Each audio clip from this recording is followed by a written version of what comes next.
Hello everyone, how's it going? Dr. Incompetent here, and let's play some Loop Hero, shall we? Here in 2023 and doing a complete beginner's guide to this amazing roguelite game. Loop Hero is kind of in a world all its own. There's a lot of sensibilities from other game types that you will grasp, RPGs, roguelites, throwback retro style games, but the play mechanic itself is unique. It's kind of like not populous, not ActRaiser, but a builder, tower defense, not really. You'll see.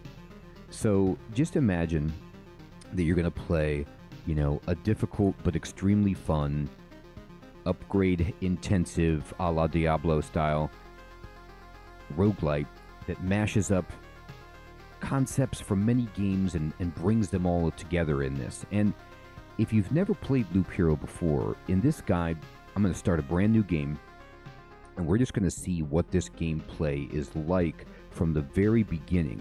I'm going to talk to you about the controls, the UI, the basics and fundamentals, describe my thought process for scaling up and planning, because I've put a lot of time into this game. I really enjoy it, and it gets better as you go. At first, I was really mystified by what was happening. I love the music soundtrack. I love the kind of 8-bit presentation of the whole thing, but it's got these unique quirks to it that you just need to learn before you can really enjoy the game. So let's dive in to a brand new game. I'm just going to select a new save slot, basically, and start it up.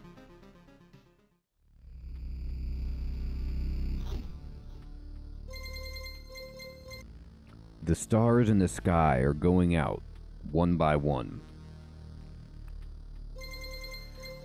But no one notices it. No one can stop it.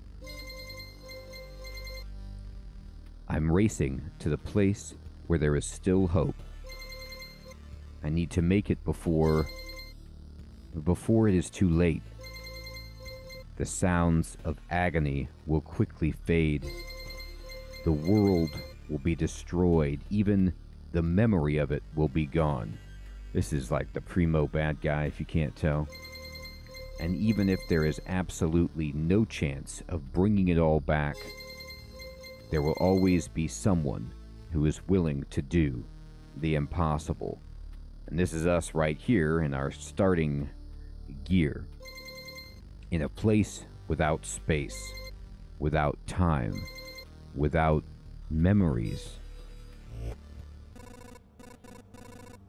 Where am I? I can't see anything except this path. My head is killing me. I remember only a skeleton with a staff up in the sky. This darkness was coming from him. Did he destroy everything around here? Just standing here won't do me any good, I guess. Okay. So now we're kind of through some of the initial story and we're into the tutorial. I start with the tutorial because if you're brand new to the game or you just want to see what it's about, you got to do the tutorial.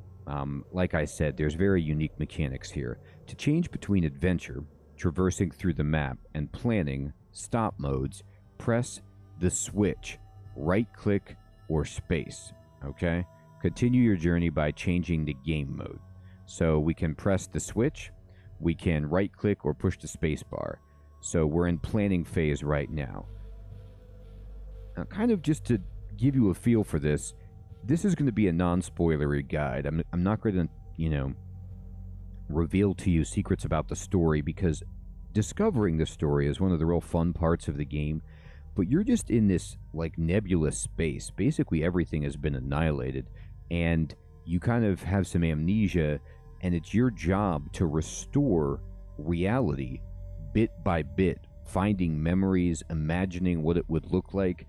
Kind of like in the Never-Ending Story, after the whole place gets wiped out and there's only one grain of sand remaining, from the princess's Fantasia Palace, or whatever it's called, and you've got to just Bastian has to use his mind to kind of remember and make it real, sort of like that. So we're going to push the space bar, and you'll see I'm going to pause it again just to show you. What happens here is your character is going to walk this road. So this is kind of like sort of, your path, like a tower defense game, except you're following the path. And when you push spacebar to unpause it, this is us, this little blue character right here. You will start walking the road. Now, if you mouse over icons on the road, tiles, it'll tell you in the right column, in the bottom panel, there's absolutely nothing here, well, except slime. And on this road, every tile has a 5% chance of spawning a slime once per day. All right? So you're moving around this loop, and monsters can spawn slimes on these tiles fairly infrequently. Now, this up here is the day progress bar. So every time this fills up, it's a new day, and then there's a chance for a slime on these tiles to spawn. This is the boss progress bar, okay? So it's map completion. And this is kind of gets filled up the more things you build on the map. And when it becomes full, the boss will spawn, and it's time to fight it if you wish. But we'll get to that in a moment. Now, this right here is the game speed, okay? And you can speed this up or slow this down by pushing tab. Now, when you push tab, you'll see I have the expedition speed all the way up because I've been playing a lot. But why don't we just turn it down for learning, and we'll turn the combat speed down as well. But you can push tab and toggle these sliders at any point to speed up or slow things down. And when you push tab, this will hide this. And right here, it just kind of gives you a quick breakdown. The sword with the 1 times 0 means combat speed 1, and the boot with the times 2.0 means your movement speed when you're exploring. All right. Now, on the right above this bottom kind of log screen, if I'm not clicking on anything, you'll see my stats, and it tells me how much damage I'm doing with what I currently have equipped. Right now, I'm only doing 4 to 6 damage because I have nothing. I'm just like barehanded. Now, these paper doll icons up here are our equipment. And if they're light gray and kind of grayed out, then we can't equip anything in these slots. So we can't equip a helmet or a necklace, for example. But if it's got a black background with a brownish orange icon in relief on top, that means you can. So with this character, the starting character, we can get a sword, a ring, a shield, and armor. And we can find them and equip them to give ourselves better stats. And every time we equip something, this panel down here will dynamically update to reflect our defense, our attack. This green bar is our hit points. It's at full right now. And this is the loop, okay? Every time you go around the loop, it infects the enemy's strength and also the strength of the treasure that you find. So your goal is to kind of start gearing up before you loop too much so that you can actually handle a boss if it appears. But this is a roguelite game. And so if you die, it's not the end of the game, but you will need to start again at loop level 1. And what you do, because it's roguelite and not a roguelike, you carry over some progress. So like certain things that you build and changes that you make to the game, which we'll see, make you stronger for subsequent runs. So it's just a ton of fun, and it starts out really, really hard, but you'll get some incremental progress, and your character will become stronger and able to move on, and you'll get a lot more customization options. Right now, we don't have that many. I'm not going to spoil all of what those are, but I want to tell you like what kind of a game this is. So if you die, don't worry about it. You'll just start again and get to take your chance as the hero at restoring reality. So I'm going to just keep going. And you could see me cruising. you hear that rooster crow, that means a new day has dawned. So you can see the day bar flashing up here, and it has filled up and then reset. So it says pay attention to the day progress at the top of the screen. New enemies usually appear at the end of the day, right? So every time the day is done, usually what will happen is if there is a tile that can spawn an enemy and has a chance to, it might do that. And we have seen right below us, there is a slime. It's like a green doodad. So this game has like really charming graphics on this screen. Very, very retro, Nintendo style. And if I push spacebar, I'm going to walk into this slime. And this will take us to a combat screen. A living ball of slime. Quite a nuisance. They digest anything they can. Hey, I remembered this creature. Maybe I just need to freshen my memory, and everything will go back to normal. By the way, to progress all of these dialogues, I'm just clicking anywhere on the screen. You can go back on the dialogue if you want to read it again, all right? And then you can actually close the dialogue, I believe, with this button right here. I like to just click with the mouse and move through like that.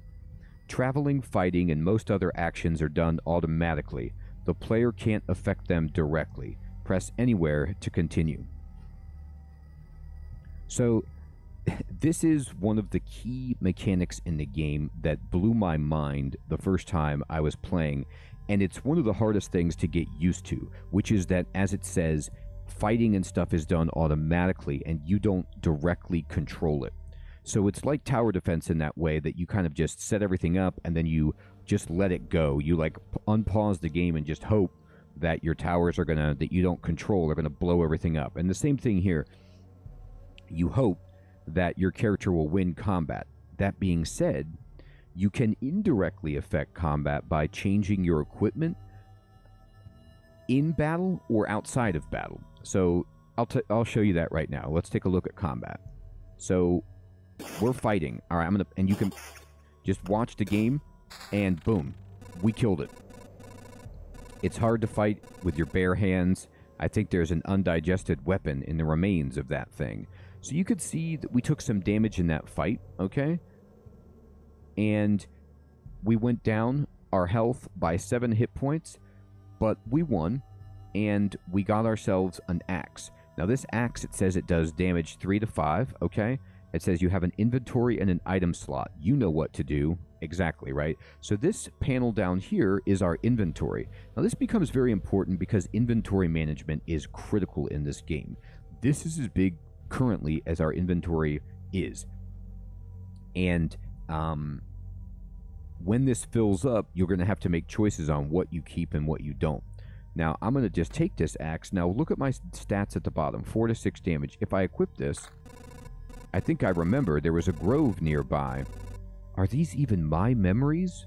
Or do they belong to that slime? This game is very existential and mysterious, okay? So there's all these questions about, you know, ontological questions about you, the nature of this place, of your memory, your identity, the monsters. And it's just got a really cool vibe to it, plus the art style. I mean, look at that hat and that, I guess it's a feather, and, you know, attached to my helmet there with the ear flaps. Just awesome. Okay, so you'll see that my damage now is up to 7 to 11. So if I can't unequip this axe, or maybe I can, but they want me to do something at the tutorial. But basically, what happened was the axe's damage just added on to my base damage. So it was a straight addition. So I have significantly increased my damage. You can use cards that are left after defeating enemies to add various new objects to the map. That's what planning mode is for. Drag the card to a suitable space to, quote, remember the land. So this is the really cool aspect also in this game. These are called cards. Now, this isn't really a deck building game necessarily, but you're going to get a hand of cards or tiles that will run across the bottom of the screen that are things you remember that you can place and build up the game world. So you're kind of in this ethereal plane with just this campsite and this road and yourself. And as you get more cards, you can drop these down to remember something. Now, if I mouse over this grove, it tells you in the log in the bottom right, a gentle rustle of leaves, a crack of a dry branch, and a feeling of being watched. Spawns a rat wolf every 2 days. Rat wolves can move to adjacent tiles. So a lot of the time when you remember something, what it will do is unfortunately also create more and stronger enemies on your map. That's just a consequence, but really you have to look at it as the enemies are an opportunity for you to get strong enough to be able to handle the boss. So rat wolves are harder than slimes, and it says here that they can move to adjacent tiles, meaning like if I put the grove where it's telling me, like, okay, let's say I put the grove right here on the tile at once. I'm just going to drag it back down. I will update this wasteland road tile and turn it into a grove. And then I will be able to pass through the grove, okay? And every 2 days when this fills up, a rat wolf will spawn there.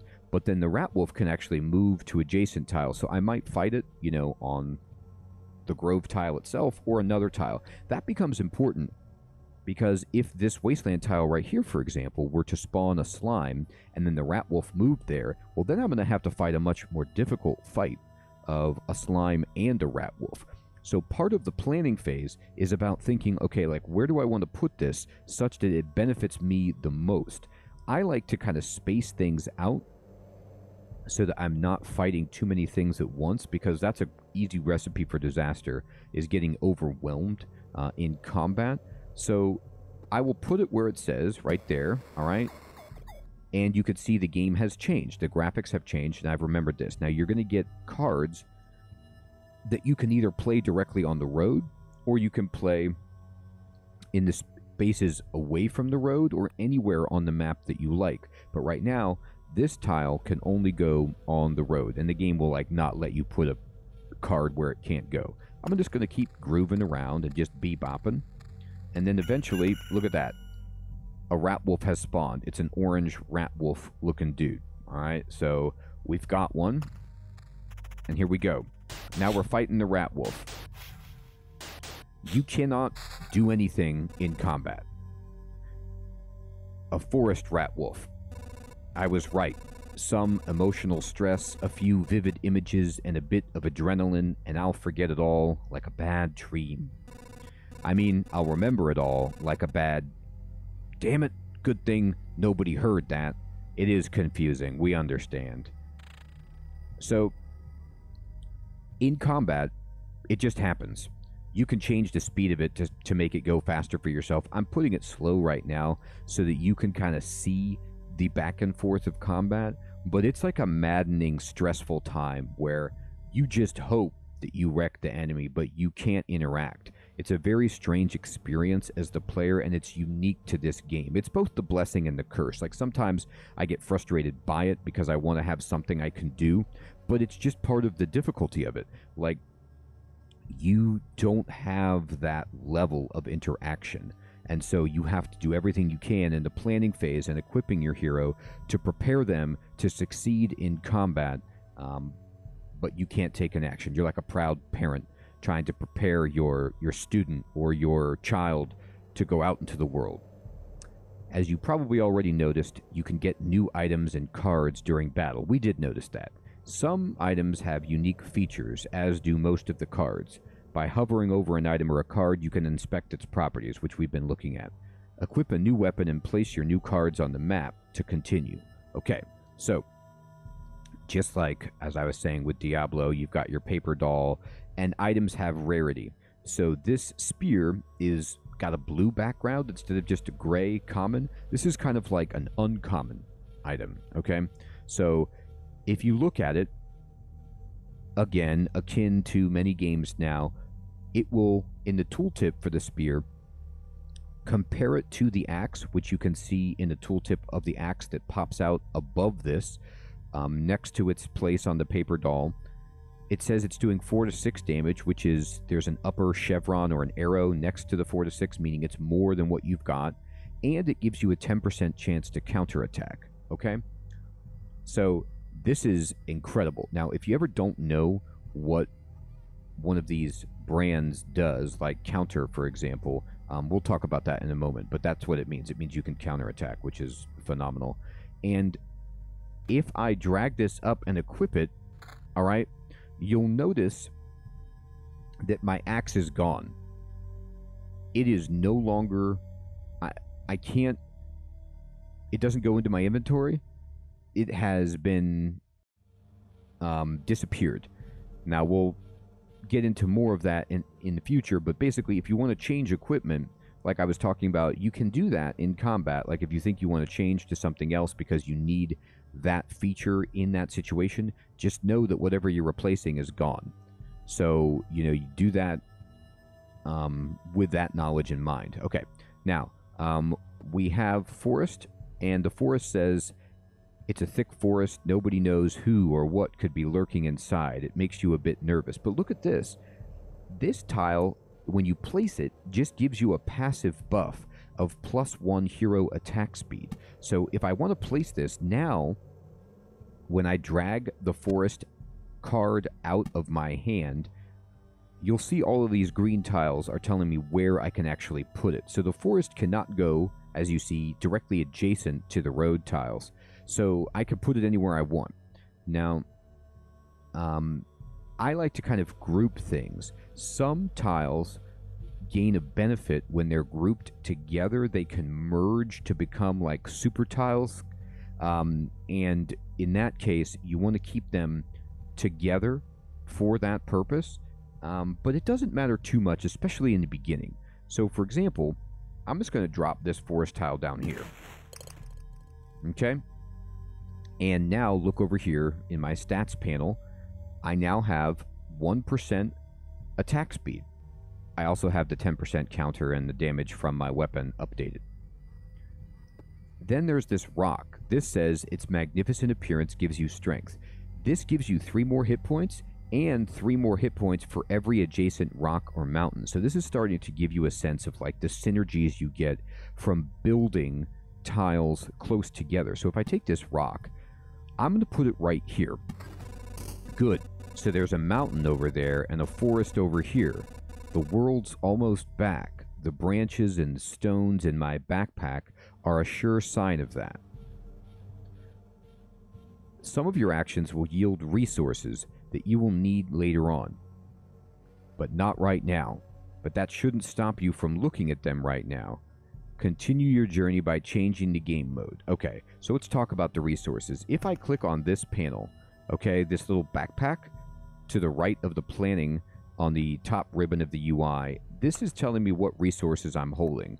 You can click it to expand it and see the exact resources and the count, or you can just minimize it and just get a raw number. Now, you'll see that I got some wood and I got some rock. These items you get, okay, through a variety of ways, through combat, through items that you own being processed potentially or destroyed, through passing through certain tiles or playing certain cards. All of these can contribute to you getting resources. I'm pretty sure.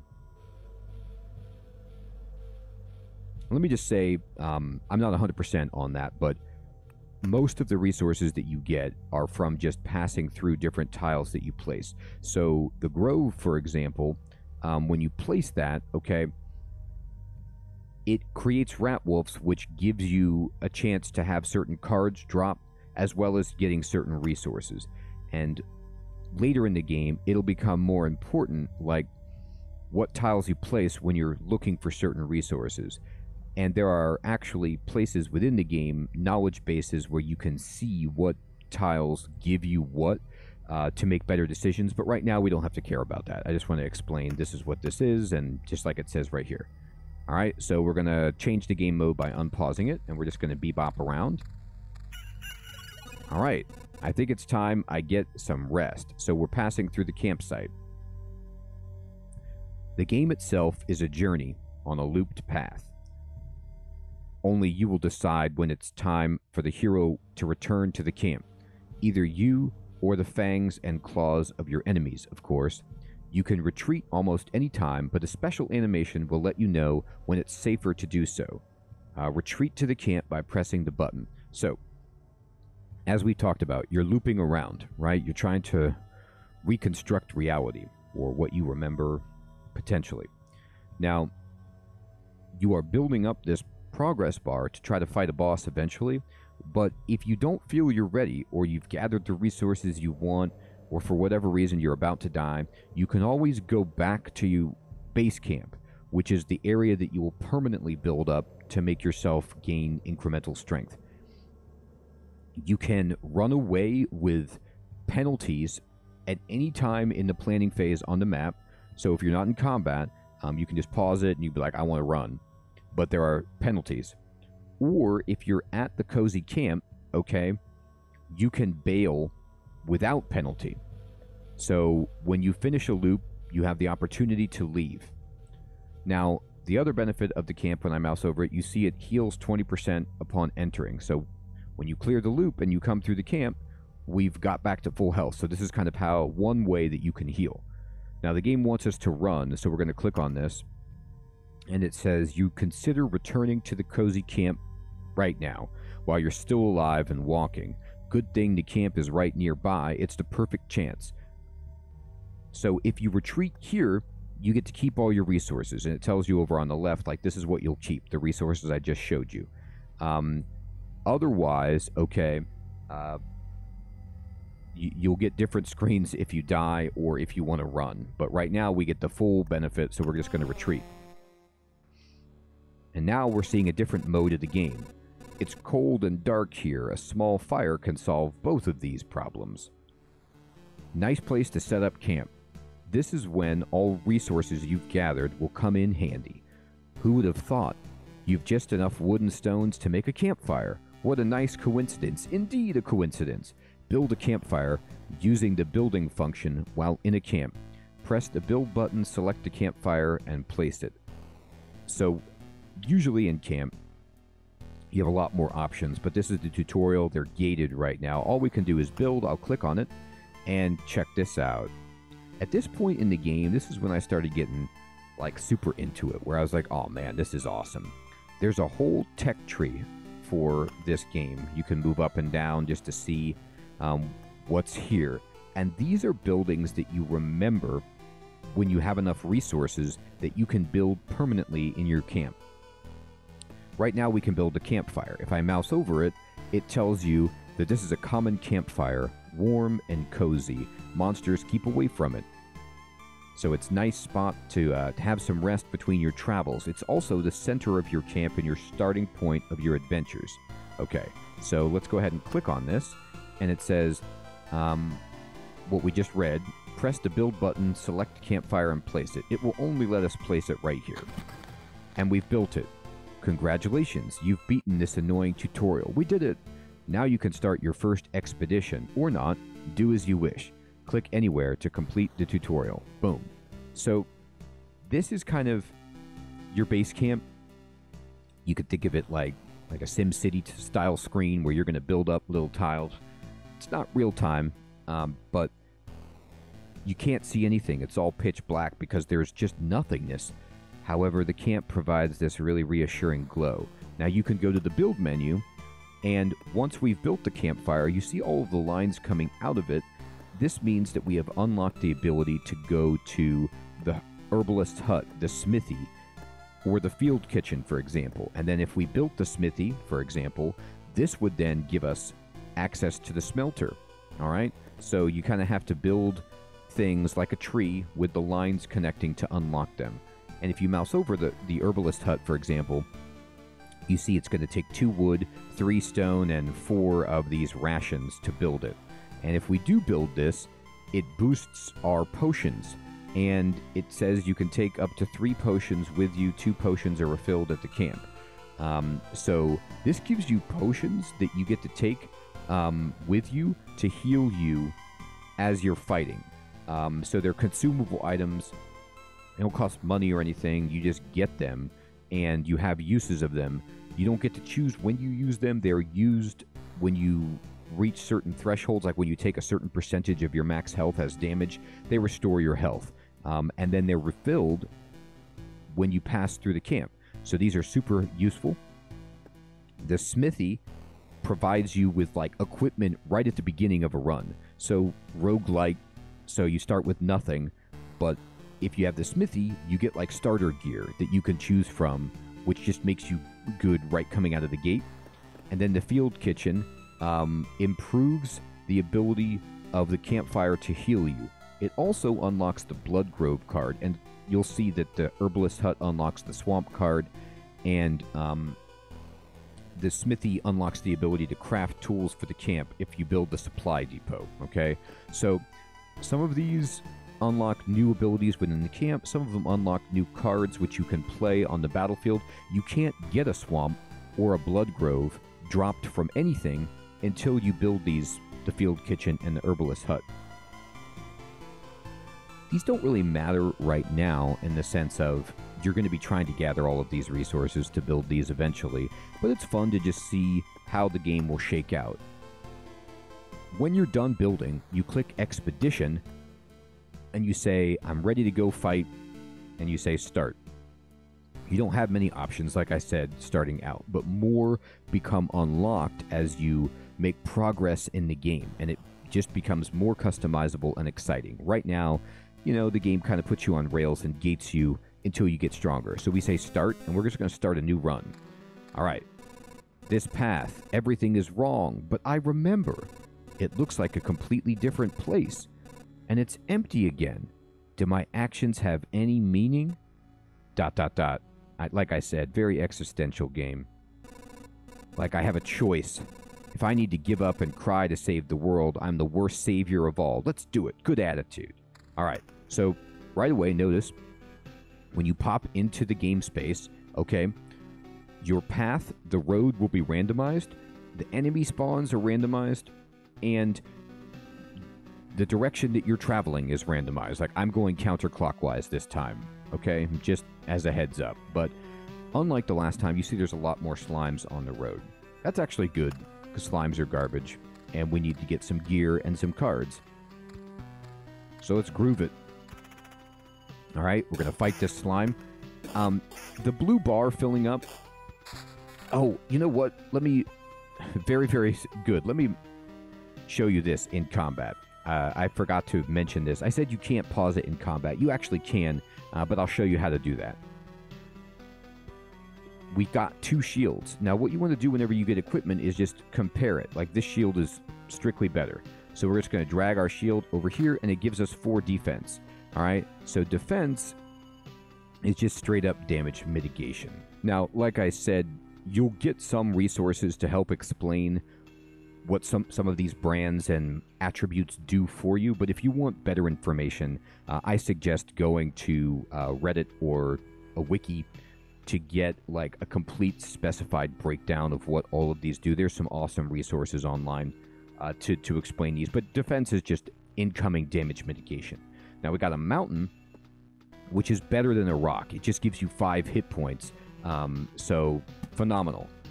I'm going to build it right here. Now, I'm just going to tell you, this is a little bit spoilery, okay? Oh, and that confirms what I said before. I thought so, but I just wanted to verify. When you place tiles, you get resources, and sometimes passing through tiles, and sometimes defeating enemies. There's lots of different ways to get these. But this is a preserved pebble that we got, and this is like a fragment of a rock, which you need to build something at your camp. So you have to get 10 pieces of this to get 1 rock, which we could use, for example, to build the smithy. So this is just a little piece, and we got it from placing this mountain. I'm going to close my bag. Now, the reason I put the mountain up here, this is a small spoiler, but you would figure it out through emergence. But anyway, I think it's a good tip for a beginner. Mountains and rocks, if you put them in a 3x3 tile together, like if you build them in a 3x3 together, they will converge to make like a full-on giant mountain, and it gives you some extra benefits. So you would be doing that naturally because mountains and rocks give adjacency bonuses, but if you build them specifically in a 3x3, they will turn into that. So I like to build one here, so then I can just start surrounding this with rocks and mountains to get that going. And it also promotes adjacency, all right? And I know that I won't block myself out of it. Okay, I'm going to unpause it. Now, this is what I meant.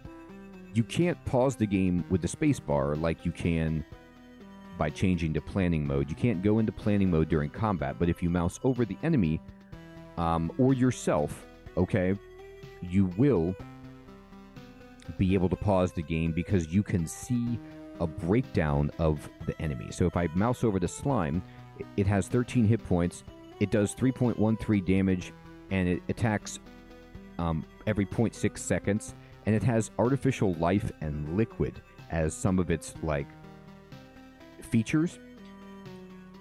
We have 2% bonus damage, okay, because of who we are, and we can boost that up. Now, you'll notice below the hit point bar, the green bar on the enemies, and on yourself, there's a blue bar. That's your action, like, timing bar.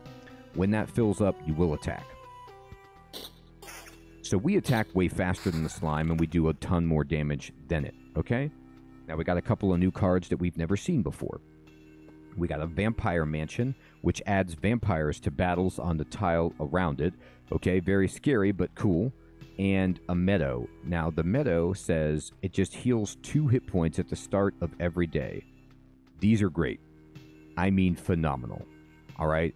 This means every time the day bar fills up, if you have a Meadow down, you get to heal 2 from it. So this is a way to heal that's not passing through the campsite, okay? These also get a bit of a bonus when you place them, but I'll explain that later. I'm going to put one right here. It's kind of close to the road. Now check this out. I'll explain it right now. The Meadow gives you 2 hit points at the start of every day, but if I put this Vampire Mansion right here, it has to go next to the road. Now look at the Vampire Mansion, okay? You'll see that it has an area of influence that is marked in blue squares.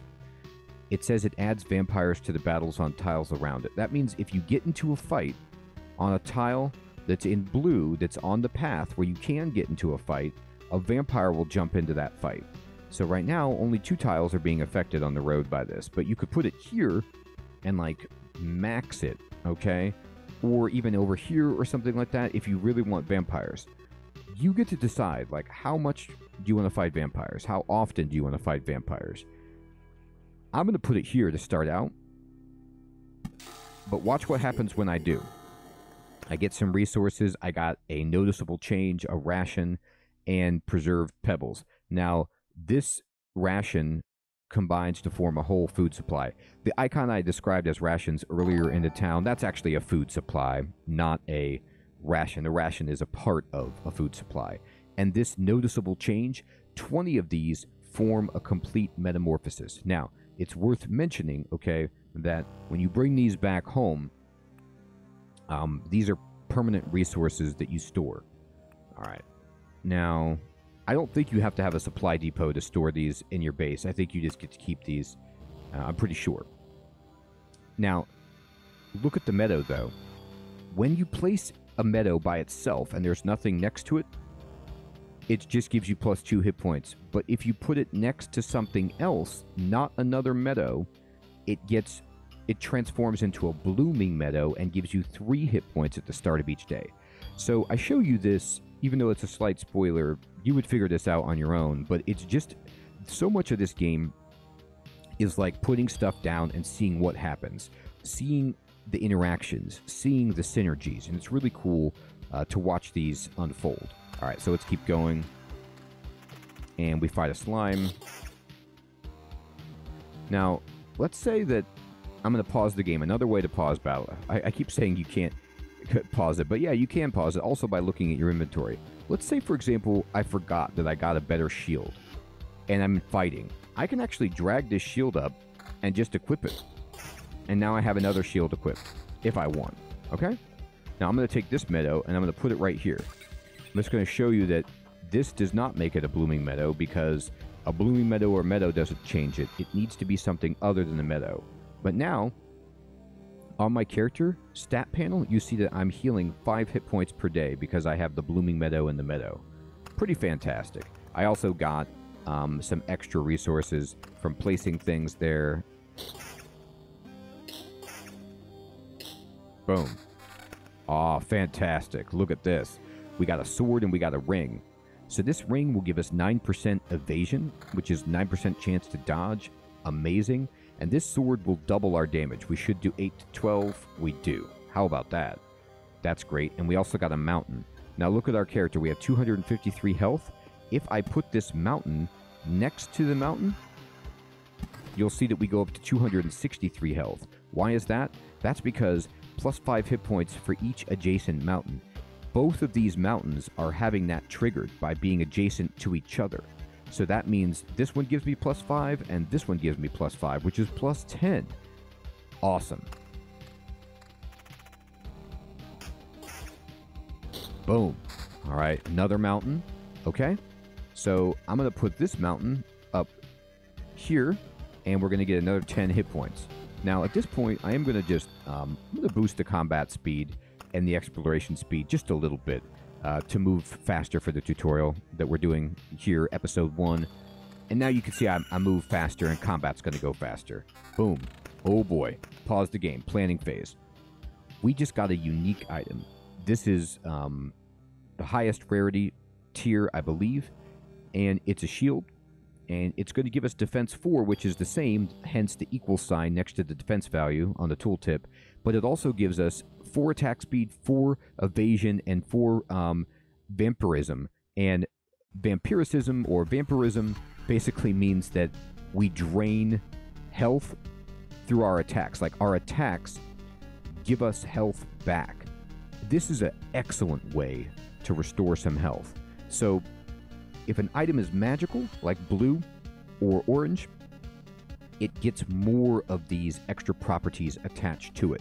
So if I equip this, you'll notice that right away I get vampirism and I'm faster at attacking. All right, and let's go into combat. Now let me just mouse over myself. Now it doesn't show you there, but let's pay attention. I was looking at the wrong thing. Let me pay attention to how much hit points we actually heal with our vampirism of 4%. All right, I'm going to put this meadow right here because it will immediately transform into a blooming meadow because it's adjacent to the vampire mansion. All right, and I'm at 239 hit points. Okay, let's watch ourselves. I got hit in that battle, but I got the hit points back from my vampirism. Now, you don't get a lot of hit points back. It's only 4%, but it's the way I interpret this is it's 4% of the damage you do, you heal.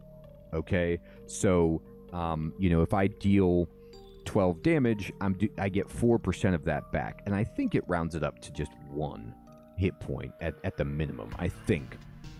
Now we got, ooh, look at this. We got rock and mountain. So I'm going to put a rock right here. Check out our hit points.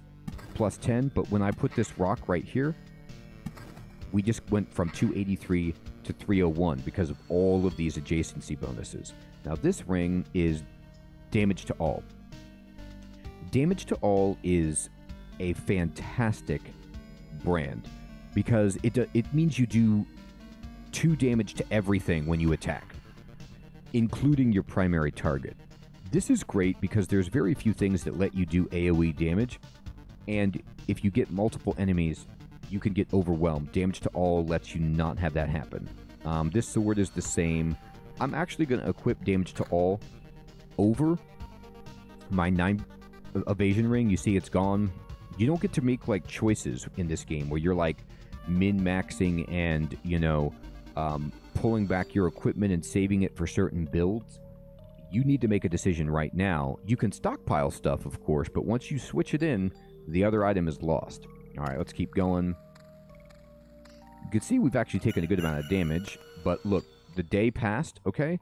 Enemy spawned, and we healed a bunch from our meadows, and then now we heal to full, passing through. All right, we fought. Oh, look, pause. We got some awesome stuff here. We got armor, okay? 89 max hit points. Look at our hit points. You see how it's 301? How about 390? and it heals you the extra hit points you gain. Armor is ridiculous. All right, so now we just increased our hit points by a huge amount. A treasury. Okay, the thick walls guard all kinds of riches from thieves and previous owners. Gives a random basic resource after placing anything on an empty tile around it. Must be surrounded by empty space when you build it. So the treasury is really cool because you see you can only place it in a place where there's empty tiles all around it. Now, you need to place it someplace that you can completely surround. So you got to be careful. Like if I put it here, I can only surround it if I get tiles that can be placed adjacent to roads. I like to put them out here because it's more common to get tiles to place out in the wilderness. So I'm going to put it right here. All right. Now, another thing is I'm going to click this. Okay. And if I click it, it says, do you want to go home right now? If you go home right now, you get to keep these resources, but you will lose all of these. So this is the kind of penalty. Now, if you have this skull, which you can earn through certain acts in the game, you can actually take everything and just run away. But I'm going to click stay. It says you keep 60% of all resources fine. And you don't get to choose which ones. I'm going to click stay. But I'm also going to go into the options menu by pressing escape, and I'm going to show you the options. Now, at video, you have, of course, just video options. You could change how it looks. But in customization, you can change your color, your hero's color. Your hero might have been white. I changed mine to blue a long time ago, so sorry about that if we had a difference. You could also change how the cursor looks, and you can highlight the hero on the map to make it easier to see. You can even highlight the road if you want to make that easier to see. So you can make the game more visually accessible to you, right? You could make your hero red or whatever. I like this blue color. Now, you can go to the game options. You know how I pause the game after battle? I'm not sure if these settings are default for you or not, but for example, when I showed you pausing in combat when hovering over units, that's because I have this checked. You can disable that if you don't want that. I also have it to pause when I hover over items. You can make it so I like it if you automatically pause in the end of the loop so that you stop in the campfire to give yourself the option to run away from combat with no penalty if you want. I also like to automatically pause after battle because I want to make sure that I can equip any new drops that I got without getting into a fight. I don't want to have to like jam the space bar and hope that I can pause, all right? So you can come here and change a lot of the way that the game plays. And I'm going to just unpause it. All right, new day. All right, so you see how the game has paused after battle. I can look at my swords and see if anything is good. It's not, so I'm just going to go for it. Fighting slimes. All right, and we got some armor that's actually better, so we'll equip it, get an extra hit point. And here's a rock. So we know what to do with the rock. We're going to put it right here. Keep trying to build our 3x3. Unpause it. Smack this guy in the face. Heck yeah. Nothing is better yet. No problem. We're almost at full health, so we're good. So what you're doing as you're looping is, of course, you're trying to get better gear. You just compare the gear. If it's no good, just leave it in your inventory. And Vampire Mansion... We got another one. We can place it. And I'm going to put it here. The reason I'm not putting it here, okay, is because this would make it so I might have to fight 2 vampires at once. And I don't want to do that. But if I put it here, I will have to fight vampires potentially in rapid succession. But that's okay. But the cool thing is... Actually, nope, never mind. I lied. I'm going to put it right here because I want to fill in... I want to prioritize filling all of the tiles around this treasury. When you do this, you get... random stuff. It like satisfies its condition, and it's like a treasure box, and you can't open it unless you surround it. And if you escape or complete the run before you do that, you don't get its benefit. So one of the tiles around this treasury needs to be something that can be placed adjacent to the road, so I'm going to put it right here. All right, let's go.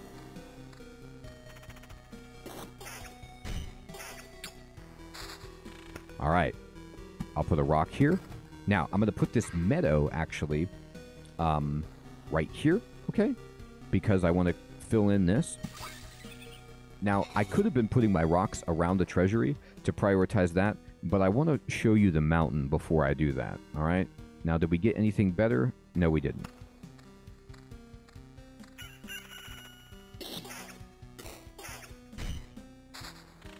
All right. Now, this is a really cool card. This card is actually not one you place.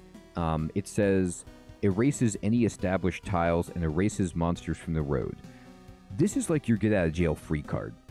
If you're about to die and you want to get to the campsite so you can run or something, and there's monsters in your way, you can drag Oblivion down to a tile, and it can only be played on the green tiles, and you can, like, blow up the monsters on that tile. Or if you want to change your placement, you can use Oblivion to, like, destroy this meadow so you can fit something else there. I sandbag these. I save these for emergencies. All right, now, we can freely run because we're about to end the loop, and you see the icon running here. I always have the game pause when I'm here, but I'm good. What you want to look at is, what's my health at? Like, how many hit points do I have? Do I think I could keep going? Do I feel strong enough?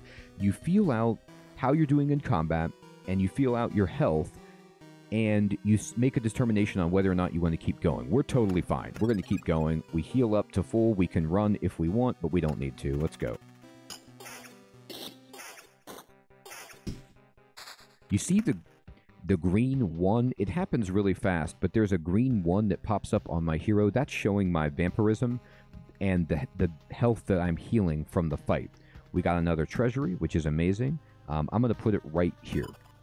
The reason I'm putting it here, by the way, is I want to put rocks down below this mountain to get the adjacency bonus, and this lets me double dip. It's like I'm getting the bonus of surrounding my treasury, and I'm getting the bonus of adjacency for any future rocks I get. All right?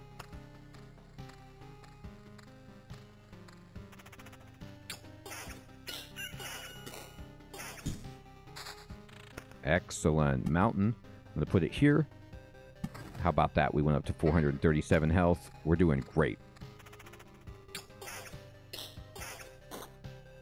Oh, we did it. All right, everybody, check this out. I'm going to put this rock right here. Okay, now look at my health is 437. I'm going to put this right here. You'll notice I went up to 464 after that. Why? Because this now transformed into a mountain peak. So it gives you 121 max hit points, and it gives you the same bonuses, but it changes it to +5 adjacency for every mountain rock, which is the better benefit. Rocks only give you +3, so any rock that was here turns into a mountain to give better benefits, so that's good, but there's a drawback. It spawns a harpy every 2 days. So very often you can spawn really cool structures out in the wilderness, but the drawback is they spawn like hard enemies, like a harpy. So a harpy is going to fly down, and we have to fight it, but it's an opportunity for us to just, you know, get some better items. Now, the number in the lower left corner, I never explained this because we were only seeing 1, is the level of the item. So even though this is like a rare item because of its orange background, it might not be better than a higher level item. Higher level doesn't always mean better, but in this case, this is way better. So now our damage goes from 12 to 18 with this axe. Excellent. Right, and we're going to just be crushing things. Okay, and we got, look at this. This armor is just double. 180 hit points. Put that on there. Look at that. Heck yeah. Then we found a spider cocoon. All right, so the spider cocoon has to go adjacent to the road. I'm going to put it here. It says it spawns a spider on an adjacent tile once a day. I'm putting it here so I transform this meadow tile into a blooming meadow and increase our hit points per day.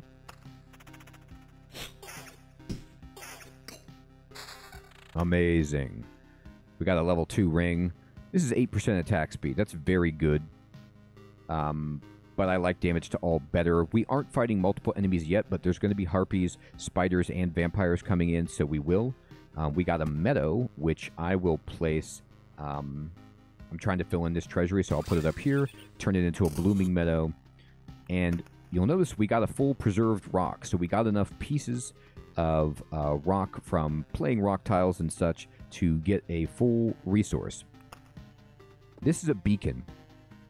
Now, it gives you 40% movement speed within its range, which means you move through the tiles faster. And it gives you a 20% attack speed, but it also gives enemies a 20% attack speed bonus. So you got to be careful with these. I'll put it over here. It'll just make combat and stuff go faster, but you want to be careful putting this next to places that have difficult enemies, because you don't want to necessarily make vampires attack faster, for example. Now we're fighting a spider, and we kill it, and we got a cemetery.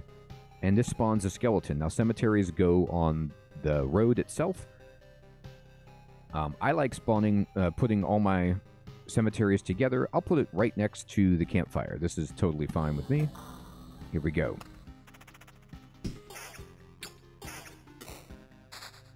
Okay, and we got a rock tile. Now we're going to put the rock right here to continue filling in our treasury and give ourselves more hit points. You can see there's a harpy up here. This kind of like off-white flying thing. And we did get a level 2 shield, which is way better than our shield, but it doesn't give any vampirism, which means we will no longer have any healing from doing damage. And these are determinations you have to make. Like, is it worth it?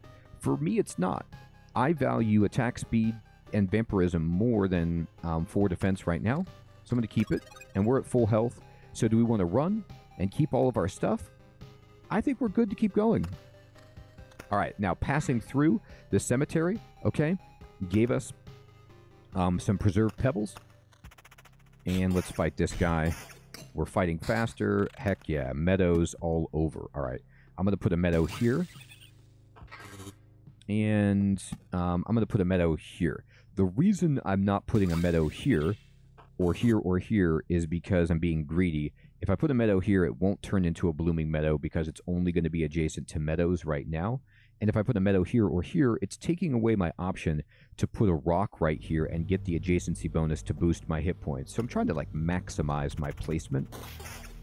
You can do whatever you want and prioritize whatever you want. This is just my strategy, okay? But I'm showing you some of the thought process. Now I'm going to put another beacon. Oh, this is a road lantern. This isn't a beacon. This reduces the maximum number of spawning enemies on the tiles around it. Now, I like this. Now, wait a minute. Look what happened. We spawned a goblin camp, okay? This is another thing that happens as you build the world more. It says the goblin camp spawns after 10 mountain or rock tiles have been placed. So we got this because we placed 10 mountain or rock tiles. This is unavoidable unless you don't want to put mountain or rock, but I always do because hit points are good. Goblins are actually kind of hard though. So I'm going to take this road lantern and I'm going to put it right here.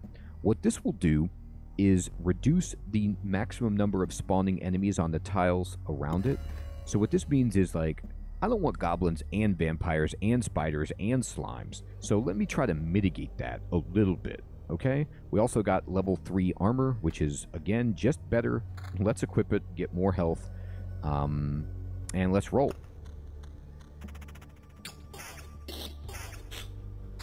Okay, sweet. Now, another thing I want to draw your attention to is the progress bar is filling up here as we're completing the map. All right, so the more tiles we place from cards in our hand, the more this will fill up. This sword is just better. Let's do it. It's also worth mentioning there's no experience points for your hero in this game. You're not getting stronger by killing enemies, except for the loot and the resources that they drop. So there's no real incentive to just necessarily fight enemies for experience, but there is incentive to get more loot and more resources. So if you're just trying to like fight the boss, sometimes maybe you don't want as many enemies, or if it's too hard, maybe you want to reduce the amount of enemies. This is the balancing act that you play as you see how strong your character is. Some runs, your character gets insane gear and is just ridiculously OP and you feel great. Sometimes you're struggling and you need to change your strategy accordingly to fit how strong you're feeling. I'm going to take this cemetery, I'm going to place it adjacent to the other cemetery. I just like how they look connected. And I'm going to take this meadow and I'm going to place it right here, turn it into a blooming meadow. All right, we got another rock. Phenomenal. Put it right there. Hit points doing great. And again, instead of experience, you also get stronger by your equipment and placing tiles. So it's just a different way of becoming stronger. Now, I said I wasn't going to do this, but I kind of want to rush to complete this treasury, so I'm going to put this meadow here. It'll become blooming because I have rocks here, and I'm going to put a spider cocoon. I'm going to put it like right here. I like to space these things out. Let's fight this harpy. Oh no, it's a vampire. Sorry. Back off, human. A vampire? Where are your lands? If your farmers need help, I would be glad to offer it. Oh, it's a harpy and a vampire. No more lands, no more flock. Only hundreds of years of emptiness. And hundreds of years of hunger. My God. That is a terrifying face. ... Save yourself while you still can. I don't know how long I could keep my head straight, says the vampire. What hundreds of years are you talking about? We just got here, dude. Your mind is easy to trick, but you can't trick my hunger. It demands its fill. Every sip, every drop of blood will go to satiate it. I'm too weak, but you can help me, and I will set the crumbled world right. That's right. I'm doing this not just for myself, but for everyone, in the name of the greater good. So be grateful for my hard work and just let me bleed you dry. Oh, thanks, buddy. He's hilarious. All right. So we're fighting a harpy. Mouse over it. It does a ton of damage. It attacks quickly. It's living and it has a soul and it has 10% vampirism. Now, you can't choose which target you attack either, alas, but luckily we're targeting the harpy first. The vampire also does a lot of damage and has 30% vampirism, alright? But we should win this battle, but notice how much harder it is than what we've been fighting. Boom. Vampires often owed lands. They kept the peace and helped settlements prosper. But this won't do it all. Now they just they're pale shadows of their former selves, both physically and mentally. Apparently, blood of other creatures can't sustain them. He wasn't joking about the hunger. Even the creatures around him were imbued with the power to drain someone else's life. Okay, so at this point, I can take this meadow, and I won't get the full benefit unless I place something here, but look at that. We completed treasury, and look what we got. When you complete a treasury, you get not only resources, okay, but you get, like, items for your inventory. And we got a level 4 set of unique armor, or, you know, ultra rare, whatever you want to call orange armor.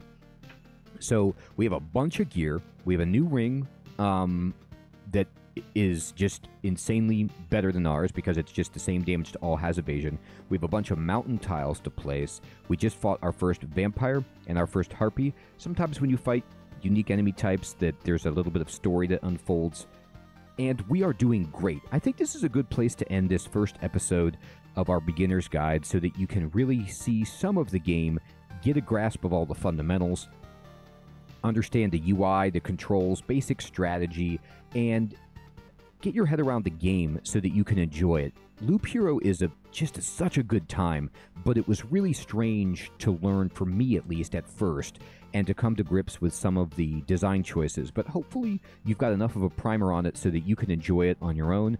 And I think I'll do some more of these so I can show you some further content and help explain my thought process more so you can get a foothold in this game. If you have any questions, please put them in the comments below. I'd love to help you understand this game and enjoy it.